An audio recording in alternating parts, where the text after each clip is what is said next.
उत्तराखंड का सौंदर्य जितना आकर्षक है, उतनी ही सुंदर प्रेम कहानियां यहाँ की लोक कथाओं और गीतों में देखने को मिलती हैं। कुमाऊं और गढ़वाल में प्रेम गाथाएं झूड़ा, चांचरी, भगनौले और अन्य लोक गीतों के माध्यम से ग्रामीण क्षेत्रों में सुनी सुनाई जाती हैं।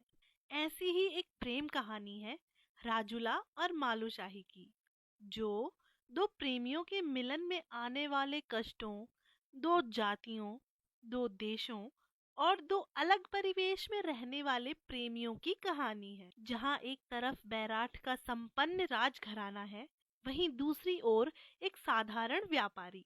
इन दोनों संस्कृतियों का मिलन आसान नहीं था, लेकिन एक प्रेमिका की चाह और प्रेमी का समर्पण प्रेम की एक ऐसी कहानी लिखता है जो तत्कालीन सामाजिक ढांचे को तोड़ते हुए नया इतिहास बनाती है। कुमाऊं के पहले राजवंश कत्यूर राजवंश थे, जिनकी राजधानी बैराठ हुआ करती थी, जिसे हम वर्तमान समय में चौखुटिया के नाम से जानते हैं। जनश्रुतियों के अनुसार उस समय बैराठ में राजा दुला शाह का शासन हुआ करता था।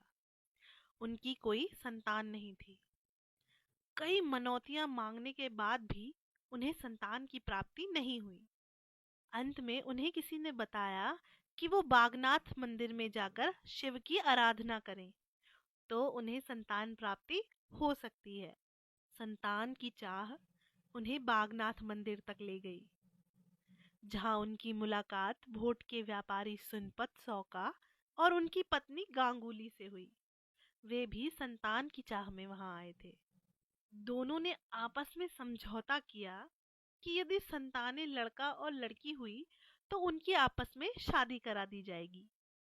भगवान बागनाथ की कृपा हुई और बैराठ के राजा का पुत्र हुआ और उसका नाम रखा गया मालूशाही। वहीं सुनपत को पुत्री प्राप्त हुई, जिसका नाम रखा गया राजूला।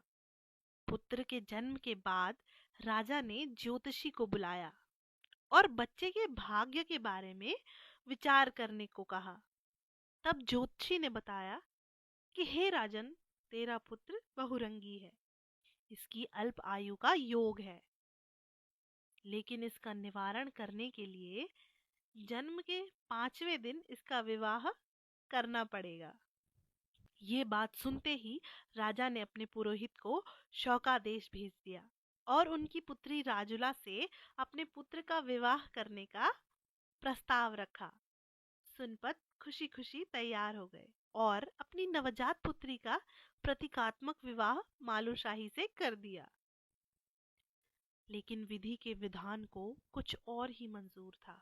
विवाह के कुछ समय बाद ही राजा की मृत्यु हो गई और इस अवसर का फायदा उठाकर कुछ दरबारियों ने ये प्रचार कर दिया कि जो बालिका मंगनी के बाद ही ससुर को खा गई, अगर वो राज्य में आ गई तो अनर्थ हो जाएगा। इसलिए मालूशाही से ये बात गुप्त रखी जाए। अब बैराठ में मालूशाही बचपन से जवानी में कदम रखने लगा। वहीं भोट में राजुला का सौंदर्य लोगों में चर्चा का विषय बन गया। वो जहां भी जाती, उसका लावण्य सबको अपनी ओर खींचता। आगे की कहानी जानने के लिए जुड़े रहें हिलवाणी के साथ।